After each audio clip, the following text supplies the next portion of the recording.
फायदा हो गया ना। पार्ट 2 स्टार्ट हो गया जी। अच्छा जी, ओपनिंग में कहां जाना है ये मैंने कहा आपको एंड पे बताऊंगा। बिल्कुल सवाल जब एंड हो जाएगा ना फिर बताऊंगा, ठीक है? तब तक इसके लिए वेट रखें। शुरू करते हैं जी। उसके बाद ये 1 2 3 4 5 डेबिट्स हैं। ये 5 डेबिट्स को रेलेवेंट जगह पे क्रेडिट करते हैं, ठीक है? सबसे पहले क्या नजर आ रहा है? सब्सक्रिप्शन। अब ये डबल एंट्री उन्होंने कर नहीं रखी है, उन्होंने सिर्फ रिसीट पेमेंट में इसको लिखा है जो पैसे आए हैं, ठीक है ना? हमने इसकी डबल एंट्री पास करनी थी, तो ये बना बनाया मिल गया डेबिट, तो फिर क्रेडिट सिर्फ करना पड़ेगा, ठीक है? लेकिन एंट्री पूरी बोलनी है। क्या एंट्री होती है? सब्सक्रिप्शन के पैसे आने की क्या एंट्री होगी? रिसीट पेमेंट डेबिट, ये मैंने टिक किया। रिसीट पेमेंट अगर खुद बनाते हैं तो यही काम कॉपी पेस्ट करना पड़ता, तो ये लेजर बनता, उसमें सारा कुछ लिखते, ये अपनी डेबिट करते, तो वही हुआ पड़ा है, उसको यूज कर रहे हैं, ये मैंने कहा, ठीक है ना? Receipt payment debit, subscription income credit. कितने से? 69। यहां पे आप रिसीट पेमेंट लिख लें, कैश बैंक लिख लें, आपकी मर्जी है, जो आपका दिल करे, ठीक है? यानी आज ये नहीं सोचना पड़ा कि इनकम के लेजर में कैश किस तरह आता है, उसने कैश दिया हुआ था। जब हमने एंट्री पास की तो खुद ब खुद सही जगह पे आया। इनकम के लेजर में कैश इसी तरफ ही आता है, कैश डेबिट इनकम क्रेडिट। अब इनकम की फिगर निकलेगी जो इनकम एक्सपेंडिचर में चली जाएगी इंशाल्लाह एंड पे, ठीक है? ठीक है, ओके। Next, bottle sales. अच्छा, एक और बात भी है, रिसीट पेमेंट से हर डेबिट और क्रेडिट को उठा के रेलेवेंट जगह डेबिट और क्रेडिट करना है। अब रेलेवेंट जगह कैसी होगी? देखें, अगर तो किसी चीज का लेजर मौजूद है तो ये डेबिट क्रेडिट उसमें हो जाएगा, अगर नहीं है तो ये डायरेक्ट चला जाएगा जहां जाना है इसने। जैसे सेल्स नजर आई बॉटल्स की, क्या डेटर्स मौजूद है? सवाल में कहीं डेटर्स का जिक्र आया? कोई डेटर का लेजर है? डेटर फॉर बॉटल्स उधार पे नहीं बेचती, कैश पे बेचते हैं, तो सीधी एंट्री कर दो बस, ठीक है? क्या एंट्री हुई? रिसीट पेमेंट डेबिट, या कैश बैंक कह लें, कैश एंड बैंक डेबिट, और इनकम सेल्स क्रेडिट। कितने से? ये वैसे गलत फिगर है, आप ना लिखो 24, इसकी एडजस्टमेंट हो गया ना, लिख लो, अगर लिखना तो फिर काट के सही कर लेना, पहले बता दूंगा, ठीक है? नेक्स्ट, अब चलते जाओ। Other sales from devices. हम बैठे हुए थे, काम कर रहे थे, बाहर से एक बंदा गुजरा, लोया वेच, लैलन वेच, 3 डब्बा वेच, नहीं सुखिया रोटियां नहीं बेचनी, पुराने कंप्यूटर प्रिंटर मॉनिटर वेच, आजकल ये भी चल रहा होता है, हमारे पास भी पड़े हुए थे पुराने प्रिंटर कंप्यूटर मॉनिटर पड़े हुए थे, तो हमने उसको कहा रुकना, उसने कहा यार ये, उसने कहा जी तोल के हिसाब से लूंगा, हमने ये बेच दिए। बहरहाल ये 4570, ये भी बेच दूं, कितने बेशरम आदमी हो तुम, ठीक है? इससे तो मेरी जान है, ऐसे ना करो जी।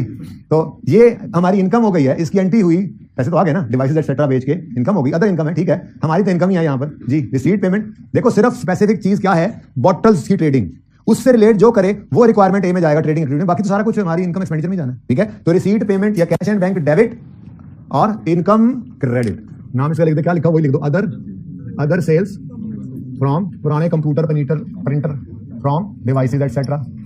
ये एटसेट्रा में असल में वही बता रहा है, ठीक है ना जी? कितने? 4750 नहीं है, टीचर एरर। हमारे जमाने में तो हम कहते हैं नहीं जी, हम लोग तो कहा करते हैं नहीं जी नहीं, आपने तो सही लिखा, हमें बताना सही नहीं आया, हम आपको ऐसे बता नहीं सके कि आप सही लिख रहे, बस जमाने की बातें हैं जी। अब तो आप लोग कहते हैं टीचर एरर, नया नाम, ये दफा पहली बार बच्चों ने रखा, दिल में अभी वही कहते हैं जी। बोले लेगेसी फ्रॉम फॉरमर मेंबर्स, इसका ट्रीटमेंट दरअसल क्या होना है ये किसी वक्त डिस्कस कर लेंगे, फिलहाल तो आज सादा चीजों को रखें, और पैसे ही आए हैं ना, पैसे आए हैं तो इनकम है। वैसे इसके ऊपर डिबेट ये करेंगे हम किसी वक्त जब इसका नंबर आएगा कि ये जो लेगेसी है ये सीधा फंड में फेंक दें बारोबार, या इनकम एक्सपेंडिचर रूट करा के वहां ले जाना, तो वहीं पे है ना अल्टीमेटली। ये बहस हम करेंगे मौका आने पर, आज ऐसी कोई बहस नहीं कर रहा मैं, आज पहले भी काफी बहसें हमने यहाँ पे करनी है, जैसे अभी ट्रेडिंग एक्टिविटी की, तो ऐसा करके चीजें आपको सवाल करनी है ना, 1 बाय 1 सारा कुछ, तो मुश्किल सवाल कर लेते, 5-6 कॉन्सेप्ट आज होते, फिर आप लोग शोएब अख्तर बन के घर जाते हैं, ठीक है ना? उससे बेहतर क्या है, कोई नहीं, 2-3 दिन के अंदर आहिस्ता ये कॉन्सेप्ट, हर रोज एक नया कॉन्सेप्ट, 2 कॉन्सेप्ट पढ़ते जाएंगे और फिर बिल्डिंग बनती चली जाएगी, ठीक है ना? आज बुनियाद है, तो डायरेक्ट फेंक देते हैं, आज हम इस पर डिबेट कर लेंगे फिर, ठीक है? तो receipt payment debit, legacy income, आज क्या दिया मैंने, legacy from farmer member, incomes में क्रेडिट जी। फरमाए 2000 ही दे दिया उसने, इकट्ठा ही, अच्छा इकट्ठा ही 2000 ही दे गया। नेक्स्ट, बैंक डिपॉजिट इंटरेस्ट, वो डिपॉजिट बैंक में करवाया उस पर इंटरेस्ट रिसीव हुआ है, कोई इनकम है, कोई इंटरेस्ट रिसीवेबल का लेजर तो है नहीं, इसलिए डायरेक्ट, ठीक है? तो टिक नहीं किया सर, भाई कह रहे टिक नहीं किया, अभी करते हैं, सही कह रहे हैं, ये देखो ना, मैंने ये बोलना था ना, रिसीट पेमेंट डेबिट आपके अपने नंबर से, रिसीट पेमेंट डेबिट और इनकम क्रेडिट, कितने से? 420 आपके अपने नंबर से जी। बैंक डिपॉजिट इंटरेस्ट, चुप। नेक्स्ट, पेमेंट वाली साइड आ गई, पेमेंट फॉर बॉटल परचेजेस, एक और उसूल आता है, पक्का उसूल है, आज लिखवाऊंगा और किसी सवाल में बदलूंगा नहीं, चाहे वो पास पेपर का हो इंशाल्लाह, चाहे वो पास पेपर का हो, चाहे क्वेश्चन बैंक का हो, यानी इसकी कोई ये रूल है, इसकी कोई एक्सेप्शन नहीं होगी, ठीक है? लेकिन उस रूल से पहले जरा इसकी जरूरत तो समझें। पेमेंट फॉर बॉटल परचेजेस से क्या लग रहा है? बोतलों की परचेज की और उसकी पेमेंट की है। अब यहां पे 2 तरह के फिरके बनेंगे क्लास में। एक फिरका वो कहेगा कि जी इसका मतलब कैश परचेजेस है, क्रेडिटर को पेमेंट की बात तो नहीं कर रहे, तो ये क्या है? Purchases debit, cash credit. दूसरा फिरका उठेगा और वो कहेगा हमारे ख्याल में तो ये पेमेंट टू क्रेडिटर है, इसकी एंट्री करनी चाहिए, क्रेडिटर डेबिट कैश या बैंक क्रेडिट। किसकी बात माने? अगर कैश वालों की बात मानेंगे ना तो इस सवाल में ये लेजर कभी भी बैलेंस नहीं हो पाएगा, सवाल तो फिर खत्म नहीं होगा। 4 चीजें पूरी करनी है ना इसमें, ठीक है। तो एज अ रूल हम एक चीज अब याद रखेंगे कि चाहे बैंक की पेमेंट साइड में लिखवाता हूं, मैं लिखा हुआ है, सुन लो जरा सबर करके। बैंक की ये कैश एंड बैंक नहीं बोला मैंने, पर्पसफुली बोला है। बैंक की पेमेंट साइड पे अगर परचेजेस भी लिखा होगा तो हमने उसे हमेशा एज अ रूल क्रेडिटर की पेमेंट कहना है, पेमेंट टू क्रेडिटर कहना है, ठीक है। मैं दोबारा नहीं लिखवाऊंगा, मैं भी लिखवाऊंगा, पहले सुनो। ये मैंने बैंक क्यों बोला? अगर कैश का लेजर अलग हो और बैंक का लेजर अलग हो और कैश में सिर्फ परचेजेस लिखा हुआ है तो फिर पहले फिरके की बात मान लेंगे, क्या cash debit, purchases debit, cash credit है। और बैंक वाले परचेज के लिए रूल है कि जी वो पेमेंट टू क्रेडिटर्स होगा। लेकिन यहां तो मसला क्या था, बैंक और कैश क्या थे? इकट्ठे। तो इसलिए ये वाला रूल इस पर भी मैं अप्लाई कर दूंगा जबरदस्ती, क्योंकि कैश एंड बैंक जो है इसलिए इकट्ठे हो गए। तो फिर यहां पर रिसीट पेमेंट के अंदर अगर इकट्ठे मान रहे हैं दोनों, पेमेंट साइड पर परचेज है, तो फिर एज अ रूल ये क्या होगा? Payment to creditors. तो ये रूल हमने इधर लिख लिया, ये आपने भी अब लिखना है। ये परचेजेस के लफ्ज के साथ स्टार लगाया या तीर लगाया और तीर लगा के यहां ऊपर ले गए। और क्या लिखा हुआ है? एनपीओ के सवालों में इंपॉर्टेंट थिंग इज बैंक। आज मजबूरी में बैंक और कैश इकट्ठा था तो रिसीट पेमेंट में ये रूल लग रहा है, लेकिन जिन सवालों में कैश और बैंक अलग होगा तो ये रूल सिर्फ किसके लिए है? बैंक के लिए। एनपीओ के सवालों में आज का तीसरा सूल बन गया मेरे ख्याल से। तीर नहीं होगी यार, गल्ला चाहिए मैं ना आप लोगों को विसा के मारा कहते हैं। मेरे को कोई नहीं मुश्किल बच्चे और सवाल हो गया। 3 सूल लिख लिया हमने, है जो आसान, क्या कहें, कहां से करूं मुश्किल इसको।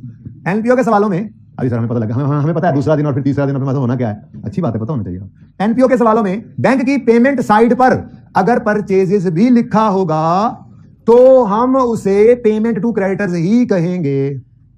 अच्छा, अगर क्रेडिटर्स ही लिख दिया हो फिर तो टेंशन ही कोई ना। रूल क्या है? अगर परचेजेस भी लिखा हो तो हम उसे पेमेंट टू क्रेडिटर्स ही कहेंगे।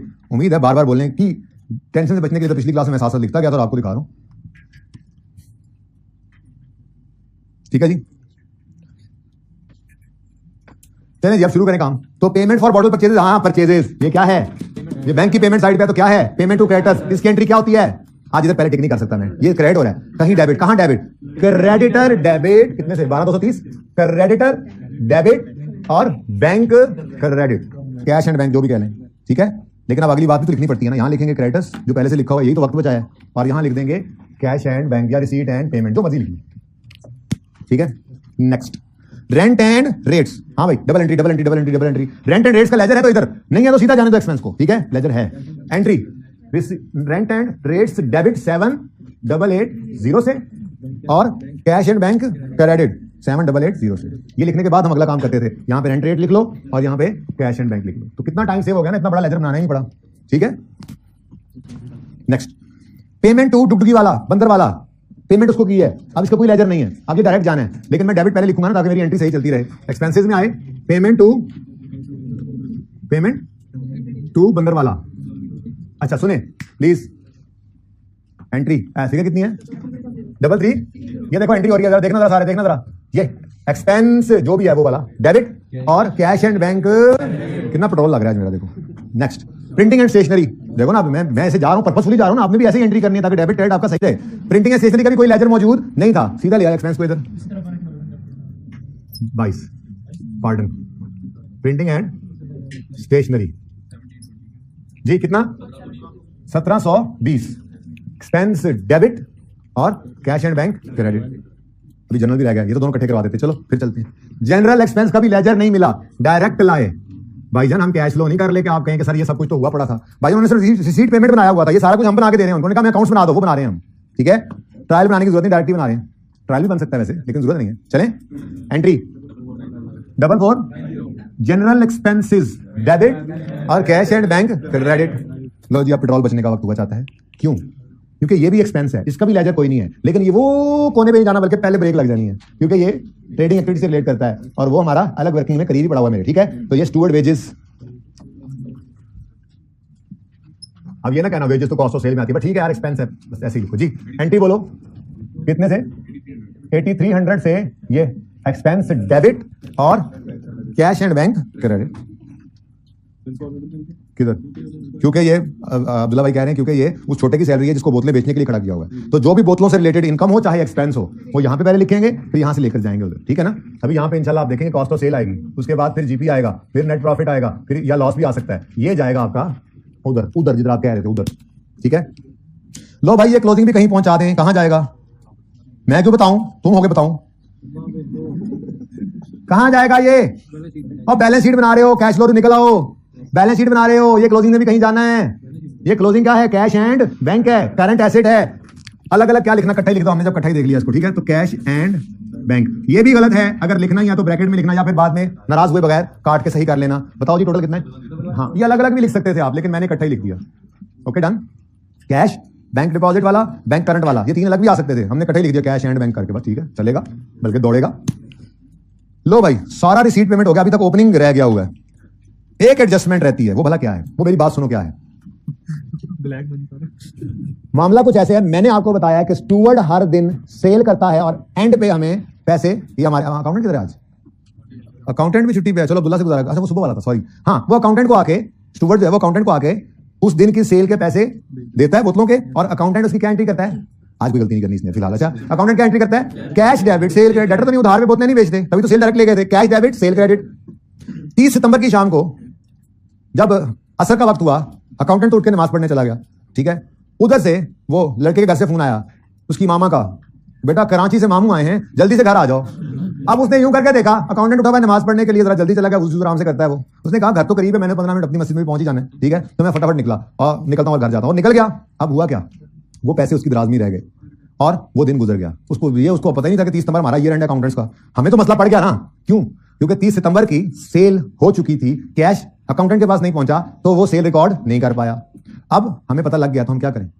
करना चाहिए ना। इस एडजस्टमेंट को पढ़ो, क्या कहता है। The bottle sales of 480 on the evening of 30 सितंबर 93 have been retained in stewards office and are not included in above receipt and payment account. Retain जो रहेगी दफ्तर में दी नहीं उसने, ठीक है। कहानी समझ आ गई ना बात? तो मतलब इस सेल के अंदर वो वाली सेल्स 480 रुपए की शामिल नहीं है, तो कोई मसला नहीं यार, कर लेते हैं, शामिल है तो हमारी सेल ही। यानी कि इसकी एंट्री क्या करनी है?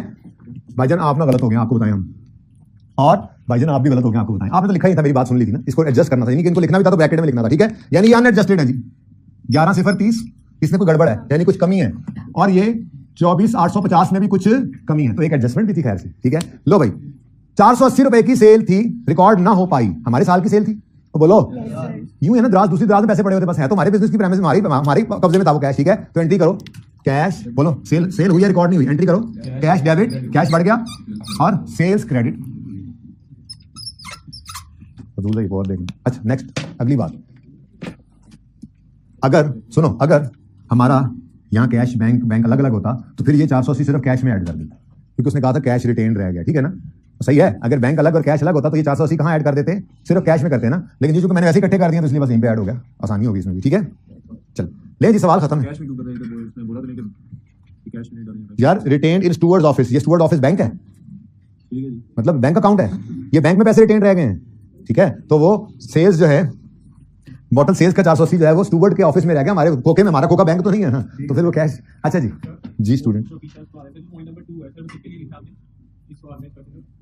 ये इसके लिए लिखा था, इसके लिए ये मैंने नहीं बनाना, ये बना हुआ है। अच्छा क्लास के बाद आ जाना, मैं फिर समझा दूंगा ये बात। अच्छा जी, इसको आप सही कर सकते हैं, और तो कोई एडजस्टमेंट है नहीं। कितना हो गया ये सही होकर? 11510, ये भी सही हो गया जी। अब और कोई एडजस्टमेंट नहीं है, सवाल खत्म हो चुका है। 25330। अच्छा जी, अब वक्त हुआ चाहता है बैलेंसिंग का। ब्लू मार्कर बाहर आ चुका है, कोई वाला काम शुरू करो दोबारा। इधर आओ, अभी कॉस्ट ऑफ सेल भी कोई नहीं है, इसलिए आगे भी कहानी नहीं चल सकती, ये रुक गई वर्किंग। इधर आओ, स्टॉक ना भी परचेजेज हैं ना कॉस्ट ऑफ सेल है, इसने भी जवाब दे दिया। कोई नहीं, अल्लाह का नाम लेके चलते जाओ, मिल जाएगा जब मिलना होगा कोई बैलेंस। हाँ, इसमें चीजें पूरी हैं, ओपनिंग भी हैं, क्लोजिंग भी हैं, कैश आ गया तो दूसरी साइड में क्या आएगी? इनकम, जिसका नाम होता है सब्सक्रिप्शन इनकम, ठीक है। इनकम, ये बैलेंसिंग निकली कितनी? 1348। इसको हम लेकर जाएगा, प्रॉफिट लॉस लिखकर है ना, इसको लेकर जाकर प्रॉफिट लॉस में। जब ये इधर जाकर देखा तो प्रॉफिट लॉस नजर ही नहीं आया। हमने कहा क्या करें, तो अकाउंटेंट ने कहा कोई टेंशन नहीं है, अब इसको हम लिखा करते हैं इनकम एक्सपेंडिचर। भाई है तो इनकम ही ना, प्रॉफिट लॉस नहीं है, इनकम एक्सपेंडिचर वहां ले जाओ, ठीक है। तो यहाँ पे आया, हमने आकर लिखा subscription income, subscription income, working number 213। लेकिन बच्चों बैलेंस शीट का सवाल है, बैलेंस शीट मतलब आप बना रहे हैं, ये लेजर जो बैलेंस हो जाए ना, इसके दोनों असरात डालो। इनकम स्टेटमेंट में आपको ये वो एक्रूअल के टॉपिक में जोर ऐसे नहीं लगाया था, इस दिन के लिए लगाया था। ये हुरा वाला सवाल याद करो, जिसमें लेजर बनाकर for the year income expense profit and loss में गया था, एक्सपेंसेस थे, और क्लोजिंग प्रीपेड या पेएबल बैलेंस शीट में भी आया था। तो ये नहीं भूलना आपने कि ये इनकम का जो लेजर है, इसमें से for the year income profit loss figure income निकल कर ये तो चली गई ना, तो इसके क्लोजिंग में भी कहीं जाना है। क्लोजिंग 620 ये एसेट है एरियर, क्लोजिंग 310 ये लायबिलिटी है एडवांस। ये दोनों को भी लिखो। सब्सक्रिप्शन इन एरियर क्या होता है? एसेट होता है, बोलो कि नहीं? सब्सक्रिप्शन इन एरियर लफ्ज लिखा होता है ना सवाल में। कितना है? 620। आपने नहीं निकाला, सवाल ने दिया हुआ, ठीक है। फिर सब्सक्रिप्शन इन एडवांस क्या है? लायबिलिटी है। लायबिलिटी में लिखा आपने सब्सक्रिप्शन इन एडवांस कितनी है? ये भी सवाल ने दी हुई है, आपने कोई नहीं कमाल किया। यानी कि अगर कोई एडजस्टमेंट भी ना करते, सिर्फ ये क्लोजिंग उठा के बैलेंस शीट में लिख देते तो इसके भी नंबर थे। अब और क्या आपको आई कैप कैसे और पास करें, मतलब और क्या, इतनी क्वेश्चन तो कर रहे हैं आपको पास करने की, आप पास होना ही नहीं चाह रहे। नेक्स्ट आगे चलें। क्रेडिटर्स जी, इस तरफ परचेजेस आती होती है ना, परचेजेस बैलेंसिंग कितनी? भाई खामोश हो जाओ यार, खुदा के लिए यार, चुप कर जा यार, तू चुप कर जा। जी तुम लोग बोलो जी। परचेजेस 12। अच्छा अब सुने, परचेजेस है बिल्कुल ठीक है, लेकिन हमने कहा था कि यार असल में ना स्टॉक का लेजर बन रहा होता है ना, तो ये परचेजेस की बजाय हम क्या कर देते होते हैं? स्टॉक। आज स्टॉक मैंने स्टॉक लिख दिया और कोई नहीं, इन्वेंटरी भी लिख सकते, ठीक है। हाँ लेकिन ये बैलेंस हो गया है, इसका किस्सा तमाम कर दो। ये स्टॉक वाली फिगर चली जाएगी कितनी? वही जिसको हम कहते थे यहां परचेजेस आती हैं, लेकिन फिर हमने कहा था ओहो सॉरी अब तो क्रेडिटर्स लिखेंगे हम। ये वही वाली फिगर है, बिल्कुल ऐसा लग रहा है कैश फ्लो का डायरेक्ट मेथड चल पड़ा है फिर, इसलिए तो उसके बाद ये करवाया। पहले ये करते तो दूसरे उसके अंदर हेल्प मिल जाती, फिर यहाँ पे खप के गए होते। एक जगह तो खपना ही पड़ता है ना पहली बार जब चीज सामने आती है, ठीक है। अच्छा अब इसका क्लोजिंग ये क्या है? क्रेडिटर। जिसको टिक मार दिया है ना आपने, उसको सारा कुछ कर दो ताकि बाद में भूले ना। तो ये क्रेडिटर क्लोजिंग क्या है? लायबिलिटी है। क्रेडिटर बॉटल्स, देखो नंबर बढ़ते ही जा रहे हैं एकदम से। क्रेडिटर्स बोतलेंस के क्रेडिटर्स कितने हैं? 1150। देखो ये भी सवाल में गिवन था, मुफ्त के नंबर है। आपको तो सिर्फ ये नंबर निकालने के ऊपर मुश्किल हुई थोड़ी सी, ठीक है ना, ये फिगर निकालने में। ये तो गिवन थी सवाल में, बस लिखना पता हो गया। एडवांस इनकम है तो लायबिलिटी है, और एरियर में इनकम है तो एसेट है, इतना पता होना चाहिए बस। तो सवाल में गिवन उठा के लिखना ही है, याद रहना पाए, ठीक है। नेक्स्ट ये हो गया, लेकिन इसने इधर फिगर भेजी है जिस वजह से अब ये भी हो गया। कॉस्ट ऑफ सेल बैलेंसिंग जी 11830, ठीक है जी। यार ये कल वाली गलती है, तुमने कल भी कहा था, मैंने कहा था खुद उठ के सही कर दिया करो। तुमने कहा था आइंदा कर दूंगा, फिर क्यों नहीं किया उठ के? बताओ नहीं, बताओ भाई, ये बड़ी अहम बातें कर देना चाहिए सही, लेकिन बताओ तुमने कहा था कल मैं सही कर दूंगा, क्यों नहीं किया आज उठ के? मार्कर्स पड़े हैं, तुम सही नियत तो करते, मार्कर्स की लाइन लगा देते यहाँ पे, काम ना करा दे। अच्छा सुने, ये स्टॉक भी हो गया बैलेंस। इसमें से 11830 निकल कर यहां पे चला गया वर्किंग नंबर 1 से, लेकिन क्योंकि ये टिक हो गया है तो इसके क्लोजिंग को ना माफ करो। ये क्लोजिंग कहां जाएगा? कुछ नहीं बोलना, ये क्लोजिंग कहां जाएगा? एसेट है, तो स्टॉक ऑफ बोतलेंस कितना जी? जी अब फरमाएं। तो यही तो कहानी है, मुझे जहां से डाटा मिले, वो उन दिनों में कैश चाहता था, वो हमें ये डाटा दे देता था, ये निकाल के उधर जाते थे। तो हम कोई लाइन के बैगर हैं, हमें तो डाटा जैसा मिलना है हमने वैसा चलना है। आज गौर करो, आज उसने कैश की फिगर दी हुई थी सवाल में, और वो आज चाह रहा था कि आप एक्सपेंस निकालें तो जहां जाए, तो उसने उलट डाटा दिया। हम तो अपनी तरतीब से सवाल करते हैं, डाटा खुद ब खुद हमें ले जाता है जिस तरफ जाना हो, लेकिन सवाल की लॉजिक तो देखो ना। कल तक वो कैश निकलवाना चाहता था तो इनकम एक्सपेंस दे देता था, हम यहां से चल पड़ते थे, कॉस्ट ऑफ सेल होती थी, ये निकलता था, फिर तो कैश निकालते थे कैश फ्लो के लिए। आज उसने कैश का ये पकड़ो, कैश फ्लो नहीं बनवा रहा ना, मैंने कहा इनकम निकालो, एक्सपेंस निकालो, इसलिए ऐसे चलें। ओके चलें, कहां चलें? ये हो गया, हाँ हो गया, ठीक है। तो ये 100% क्लोजिंग भी चले गए, जहां जहां ये भी चले गए, ठीक है। अब ये लेजर बैलेंस हो रहे हैं, चेक कर लो। कल तक ये लेजर बनाते थे एक्सपेंस का तो कैश बैलेंस ही निकलता था, आज एक्सपेंस का लेजर बना रहे हैं तो एक्सपेंस की फिगर बैलेंस ही नहीं कर रही है, क्योंकि आज वो इनकम एक्सपेंस बनवा रहा है, डाटा ही बदला हुआ है, ठीक है जी। कैश बैलेंसिंग कितना? ओ कैश नहीं, सॉरी कैश बोलना नहीं था यार, गलती की आपने। एक्सपेंस के लेजर में यहाँ पे क्या आना है? एक्सपेंस आना है, ठीक है जी। इनकम अभी नहीं लिखना, पहले पुराना लिखते हैं। प्रॉफिट एंड लॉस में जो बैलेंसिंग फिगर जानिए, प्रॉफिट एंड लॉस वाली कितनी? 7950। अब इसको देखा प्रॉफिट एंड लॉस वाली फिगर है, इधर देखा तो प्रॉफिट एंड लॉस नहीं है, लेकिन इनकम एक्सपेंस तो है ना, तो इसको इनकम एक्सपेंस अकाउंट में, इनकम एक्सपेंडिचर अकाउंट को कहते हैं, उसमें ले जाएंगे, ठीक है जी। तो 7950 ना सोते थोड़ी देर पहले तो आप ऐसे शक्ल बना के ना बैठे होते हैं, आसान बातें हैं। 7950 ये क्या है जी? Rent and rates expense. लेकिन साथ ही क्लोजिंग को देखो क्या है? Liability, accrued rent and rate accrued लिख लो, पेबल लिख लो, सवाल वाला लफ्ज लिख देते हैं। रेंट एंड रेट्स एक्रूड कितने? 820। ये भाईजन में तो कोई बैलेंसिंग नहीं है, लेकिन क्लोजिंग तो है ना, लायबिलिटी तो है ना, आप पे बैलेंस शीट बना रहे हैं, तो इसको भी नहीं छोड़ना, इसको भी इधर ले आओ। फिडेलिटी बॉन्ड 200, कहानी खत्म। अब यहां पर सिर्फ एक चीज आना रह गई है, ये भी बैलेंस कर दो ना, ये तो रहता है ना। क्या है जी? ग्रॉस प्रॉफिट 15200 जी। अच्छा सुने, ये नहीं आप बहस में पड़ जाना सर जी वो वेजेस का लफ्ज तो कॉस्ट ऑफ सेल में तो फैक्ट्री का खर्चा, ये फैक्ट्रियां नहीं लगी होती, छोटे मोटे काम होते हैं, साथ साथ कर रहे होते हैं, तो सिंपल रखा करो बस, कॉस्ट ऑफ सेल और बाकी एक्सपेंसेस नीचे ही हैं, ठीक है ना। कॉस्ट ऑफ सेल में सिर्फ चीज खरीदने का, ये ऐसे ही वो मैन्युफैक्चरिंग अकाउंट को यहाँ पे घुसाने की जरूरत कोई नहीं है, ठीक है ना। हमने अपनी क्लब को चलाने के लिए यहाँ पे को फैक्ट्री को नहीं लगा ली फिलहाल, ओके। अच्छा चले, ऐसी को बात होगी तो सवाल बताएगा ना खुद। कि आपने एक नॉन प्रॉफिट एक हॉस्पिटल खोला, उसको चलाने के लिए आपने एक शुगर मिल भी लगा दी है, सारा उसकी इनकम उधर जाएगी। ऐसी कोई बात है तो फिर ठीक है, वो अलग बात है, ऐसी नहीं हो सकती, ठीक है ना। सिंपल है, छोटी सी ट्रेडिंग एक्टिविटी होती है, बस उसी को सोचें। अच्छा जी, क्या आया 5200 क्या है जी? Profit from trading activity. Working number नहीं है बल्कि रिक्वायरमेंट ए है। 5200 81 पॉजिटिव है, सरप्लस है। अच्छा जी, अगर सरप्लस है तो यहां पे जाके ऐड हो जाएगा, लेकिन अगला मसला आ जाएगा, ओपनिंग नहीं है कि क्लोजिंग निकले, बस ये आखिरी काम था, ठीक है। ओपनिंग जनरल फंड सवाल में गिवन नहीं है, हम निकाल लेंगे, ठीक है। आपको मैं याद करा दूं जरा, आपको ये आता है निकालना? आपको अकाउंटिंग क्वेश्चन आती है कि एसेट्स इक्वल होते हैं कैपिटल प्लस लायबिलिटीज के। अच्छा, और अगर ये इंट्रो में ना आपके एमसीक्यूज आते थे, अगर किसी को रीअरेंज कर लें, तीन में से कोई दो चीजें गिवन, तीसरी बैलेंसिंग निकाल लेते हैं। मैं कहता हूं जी मुझे कैपिटल चाहिए मिसाल के तौर पे, तो रीअरेंज करके क्या करते थे, कैपिटल बराबर होते हैं एसेट माइनस। अब अगर ये कैपिटल ओपनिंग डेट पे चाहिए तो ओपनिंग कैपिटल चाहिए आपको, तो ओपनिंग एसेट्स में से ओपनिंग लायबिलिटीज माइनस कर दोगे। अगर ये क्लोजिंग कैपिटल चाहिए तो क्लोजिंग एसेट्स में से क्लोजिंग लायबिलिटीज, यानी कि जिस दिन का कैपिटल चाहिए उस दिन की लायबिलिटीज उस दिन के एसेट्स को नेट कर लोगे, ठीक है ना। लेकिन हमारा सवाल तो भाई बता रहा है कि एनपीओ है, अगर एनपीओ है तो कैपिटल का तो कॉन्सेप्ट ही नहीं रहता। लेकिन कोई और मसला भी नहीं है, मैं वर्किंग यहां शुरू कर रहा हूं। कैपिटल को ही तो फंड से रिप्लेस किया है, ठीक है। और अभी फिलहाल कौन सा फंड है? General fund. तो जनरल फंड निकालना है तो एसेट्स माइनस लायबिलिटीज कर लो। अब जिस दिन का जनरल फंड चाहिए उस दिन के कर लो नेट, ठीक है। तो हम ओपनिंग जनरल फंड निकालने चले थे, तो ओपनिंग जनरल फंड अगर आपको चाहिए तो ओपनिंग एसेट्स में से ओपनिंग लायबिलिटीज को माइनस कर लेंगे, ठीक है, सही है ना। अब सारे सवाल के अंदर जो लेजर्स हैं उनसे ओपनिंग्स को उठाना है और उनको नेट करके देख लेना है, यही काम नेट ही करना है ना, एसेट लेस लायबिलिटीज। लेकिन ये काम जब आप करने आते हैं ना, उस वक्त आप इसको भूल जाते हैं। ये मैंने स्टार लगाया था, ये कहां जाएगा? क्या ये ओपनिंग एसेट नहीं है? Opening assets less opening liabilities करते हुए बोर्ड पर पड़े हुए या रजिस्टर पे पड़े हुए लेजर्स तो सारे सामने होते हैं। ये जो वक्त बचाने के लिए साइड पे किया था, ये साइड पे ही रह जाता है। 90% बच्चा ये गलती कर देता है। लेकिन मैं इतनी बार आपको हर सवाल करते हुए बताऊंगा कि आपको इंशाल्लाह आपको यही याद हो, कोई रहना रहेगा जरूर याद रहेगा, ठीक है। तो इसके बारे में अब मैं बताता चलूं आपको कि ये कहां जाएगा। ये ओपनिंग जनरल फंड की कैलकुलेशन में जाता है। ये मैंने आपको बताना था, बिल्कुल एंड पे मैंने कहा था, सवाल जब खत्म होगा बताऊंगा।